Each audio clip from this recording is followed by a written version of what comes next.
ముఖ్యమంత్రి గారి అధ్యక్షతన కేంద్ర మంత్రులు రామ్మోహన్ నాయుడు గారు అలాగే పెంసాని చంద్రశేఖర్ గారు వారు కూడా ఈరోజు అందరు ఎంపీలతో కూడా కలిసి ఈ మీటింగ్లో పాల్గొనడం జరిగింది.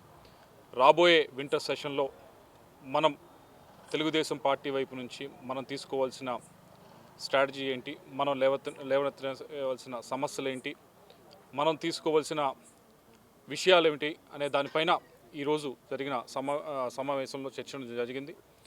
అయితే మీరందరూ గమనించుంటారు, లాస్ట్ సెషన్లో మేమందరం కూడా వచ్చిన ప్రతి అవకాశంలో కూడా చెప్పడం జరిగింది.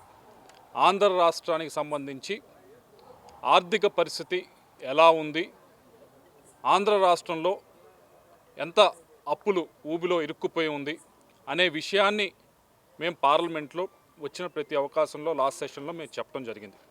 దానికి కేవలం బీజేపీ వాళ్ళు అధికారంలో ఉన్నవారే కాదు, అటు అపోజిషన్లో ఉన్న వాళ్ళకి కూడా మేము సర్క్యులేట్ చేయడం జరిగింది. ఇది రాష్ట్ర ఆర్థిక పరిస్థితి అని చెప్పి వారికి చెప్పడం జరిగింది. వారు కూడా ఇలా ఉందా అని మాకు ఉత్తరాల ద్వారా రిప్లై ఇవ్వటం కూడా జరిగింది.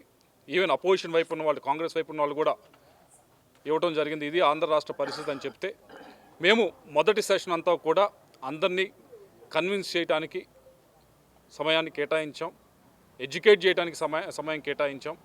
ఎడ్యుకేట్ చేస్తూనే రాష్ట్రానికి, ఆంధ్ర రాష్ట్రానికి గడిచిన 10 సంవత్సరాల నుంచి కూడా విడిపోయిన తర్వాత రావాల్సిన ప్రాజెక్టుల గురించి ఎందుకు మేము ఇంత గట్టిగా అడుగుతూ ఉన్నాం, ఎందుకు ఆ ప్రాజెక్టులే కాకుండా కొత్తగా రావాల్సిన వాటిని గురించి కూడా, అలాగే కొత్తగా ఆంధ్ర రాష్ట్రానికి ఇంకా రావాల్సిన ఫండ్స్ గురించి కూడా ఎందుకు అడుగుతున్నాం అనే దాన్ని పూర్తిగా ఎక్స్ప్లెయిన్ చేయడం జరిగింది.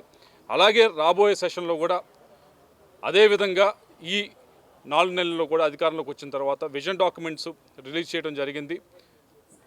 వికసిత ఆంధ్ర పైన 2047 పైన విజన్ డాక్యుమెంట్ రిలీజ్ చేయడం జరిగింది. అలాగే ఇండస్ట్రీకి సంబంధించి 6 ఇండస్ట్రియల్ పాలసీలు కూడా రిలీజ్ చేయడం జరిగింది. అలాగే అగ్రికల్చర్ సంబంధించి కూడా ఏం చేయబోతా ఉన్నామని చెప్పి కూడా ఒక స్పష్టత మొన్న ఇచ్చిన బడ్జెట్లో ఏదైతే 10 రోజుల క్రితం ప్రజెంట్ చేయడం జరిగిందో దాంట్లో కూడా చాలా క్లియర్గా చెప్పడం జరిగింది. వీటన్నిటినీ కూడా వచ్చే సమావేశాల్లో మేము మాట్లాడదలుచుకున్నాం. వీటన్నిటినీ కూడా మాట్లాడి మరొకసారి అదే ప్రయత్నం, కేవలం అధికారంలో ఉన్న వారినే కాదు, కూటమిలో ఉన్న బీజేపీనో జనసేనో కన్విన్స్ చేయడం కాదు, ఈవెన్ ప్రతిపక్షంలో ఉన్న వారిని కూడా ఆంధ్ర రాష్ట్రానికి ఎందుకు న్యాయం చేయాలి అనేదాన్ని వారికి కూడా కన్విన్స్ చేయాల్సిన బాధ్యత మా పైన ఉంది. తప్పకుండా చేస్తాం. ఉదాహరణకి ఏదో 1, 2 ప్రాజెక్టులు కాదు, ముఖ్యమైన ప్రాజెక్టులు. ఒకటి పోలవరం, దాన్ని పూర్తి చేయడానికి మీరు అందరూ చూశారు, 3% మాత్రమే గడిచిన 5 సంవత్సరాల పని జరిగితే ఇప్పుడు కొత్తగా 12,000 కోట్ల రూపాయలు శాంక్షన్ చేయించుకోగలిగాం, దాన్ని ముందుకు తీసుకెళ్తా ఉన్నాం. అలాగే అమరావతి పూర్తిగా పక్కన పెట్టేయడం జరిగింది. దాన్ని కూడా ఇప్పుడు కొత్తగా వరల్డ్ బ్యాంక్ వచ్చారు, వాళ్ళ నిపుణులు కూడా వచ్చారు, వాడు కూడా శాంక్షన్ చేయడం, దాన్ని కూడా ముందుకు తీసుకెళ్తా ఉన్నాం. అలాగే రాయలసీమకు సంబంధించి 2 నోట్స్ కూడా మీరందరూ చూశారు, దాదాపు ఆగిపోయింది. నోట్స్ వచ్చినాయి కానీ దాన్ని ముందుకు తీసుకెళ్ళలేదు. ఆ 2 నోట్స్ కూడా ముందుకు తీసుకువెళ్తా ఉన్నాం. వీటన్నిటితో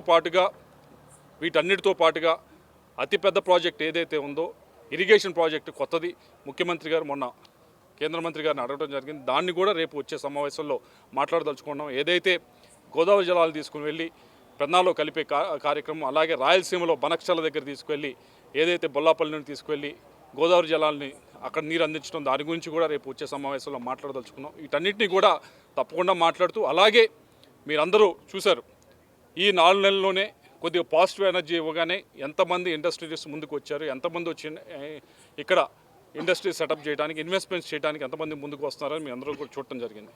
అలాగే గడిచిన 5 సంవత్సరాల నుంచి కూడా చాలా వచ్చిన వారందరూ కూడా చెప్తున్నారు, కంప్లైంట్ చేస్తూ ఉన్నారు.